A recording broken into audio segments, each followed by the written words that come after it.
Hello, I'm Peter Van Hest. I'm the breeder at Bejo Seeds for potatoes, and I was the lucky one who bred the variety Clancy that was luckily got an award from a national award from the All-America Selection Committee, or the growers that did that. So thank you to them for doing it and looking at it.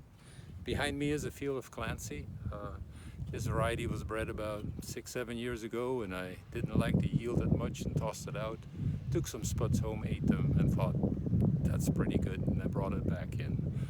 So we've the variety you can see in a true seed variety tetraploid that every plant is a little bit different from the other, and here we celebrate diversity, where we have a darker leaf plant here, we have a lighter color leaf, but all the potatoes that come out of this field tend to be red, they tend to be long, and here we have harvested some and cut some up.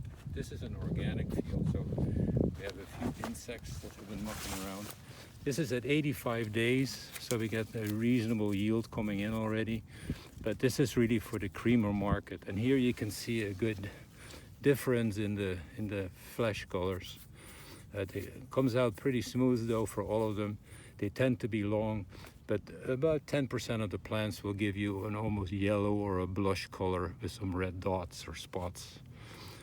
Flesh overall is good. We had a little insect picking on there. You can have a variation in both flesh and skin colors.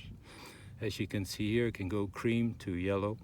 But when you put them in the kitchen and you bake them, or you put some oil on them and a little bit of herbs de Provence or something, and either bake them or microwave them, they're very tasty.